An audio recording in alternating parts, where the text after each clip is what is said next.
Good morning मित्रांनो. आज bank Nifty open होताच मी एक मॉर्निंग ट्रेड घेतला होता मोमेंटमसाठी. त्यामध्ये आपण आज 771चं प्रॉफिट बुक केलेलं आहे व त्यानंतर 11 वाजेच्या आसपास 2 ट्रेड घेतले. त्यामध्ये आपण 141चं लॉस बुक केलं आहे. तर चला या 3 ट्रेड मागचं ॲनालिसिस बघूया. बँक निफ्टीचा जर आपण 5 मिनिटचा चार्ट बघितला तर बँक निफ्टी काल जी रेंज बनवली होती त्यानं एंडिंगच्या सेशनला त्याच रेंजमध्ये ओपन झाला व ओपन होताच जी 915ची कॅन्डल आहे ते एक मोठी बिअरिश कॅन्डल बनवली व या कॅन्डलमध्ये बँक निफ्टीचं बिअरिश साईडचं मोमेंटम दिसत होतं. म्हणून मी त्या कॅन्डलच्या लो ब्रेकवरती इथे ट्रेड घेतला व आपलं टार्गेट 730च्या आसपास ठेवलं. इथे मी माझं टार्गेट बुक केलं आहे. आता हे टार्गेट मी का ठेवलं यामागचं लॉजिक सांगतो. जेव्हा पण बँक निफ्टीचा कोणता पण राऊंड नंबर असतो 700, 800 तर या राऊंड नंबरचा कधी पण एक 30 पॉईंटची विंडो असते. जसं 730, 42,000, 830 तर या सर्व लेवल सपोर्ट आणि रेजिस्टन्स म्हणून वर्क होतात.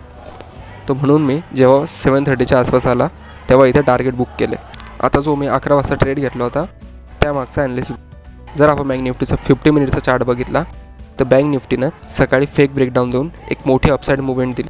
पण बँक निफ्टीनं अगोदर या ठिकाणी एक चांगला रेजिस्टन्स घेतला होता या लेवलच्या आसपास. तर म्हणून मी इथे पुन्हा एकदा सेलिंग प्लॅन केली. त्या ठिकाणी जर आपण 5 मिनिटचा चार्ट बघितला तर बँक निफ्टीने एक चांगली 25 मिनिटाची रेंज बनवली होती व इथे एक इव्हिनिंग स्टार बनवून थोडंसं कन्सोलिडेशन झाला व त्या इव्हिनिंग स्टारचा लो ब्रेक झाला. इथे मी एंट्री घेतली व ही कॅन्डल क्लोज झाल्यानंतर सपोर्ट झोनच्या आसपास मी एक्झिट झालो. परंतु ही सुद्धा कॅन्डल मला एक चांगली बिअरिश कॅन्डल दिसत होती व मला वाटले की इथून मोमेंटम अजून कंटिन्यू होईल. म्हणून मी पुन्हा एकदा ही जी दुसरी कॅन्डल बनली इथे एंट्री घेतली. परंतु मार्केटने इथे कन्सोलिडेशन केले व आपल्या इथे स्टॉप लॉस हिट झालेला आहे. अशा प्रकारे आज 2 ट्रेडमध्ये आपला प्रॉफिट झाला व एकमध्ये लॉस झाला.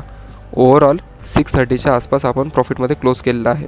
नंतर काही वेळानंतर 11:30च्या आसपास या ठिकाणी मी माझ्या प्रायव्हेट ग्रुपमध्ये बाईंग साईडचा कॉल दिलेला होता. कारण बँक निफ्टी वर जाऊन रिट्रेसमेंट करून एक ट्रेंड लाईन फॉलो करत होता व त्या ट्रेंड लाईनवरती येऊन एक हॅमर पॅटर्नचं फॉर्मेशन केलं. जसं मी तुम्हाला सांगितलं आहे की मी फक्त हॅमर, इनसाईड कॅन्डल आणि डोजीवरती ट्रेड करतो.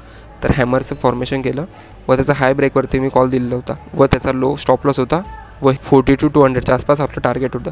तर ते टार्गेट अचीव झालेलं आहे व प्रायव्हेट ग्रुप मेंबर्सचं चांगला प्रॉफिट कमवलेला आहे. जर आपण या व्हिडिओमधून काही शिकलं असाल तर प्लीज व्हिडिओला लाईक करा व चॅनलला सबस्क्राईब करा. थँक्यू.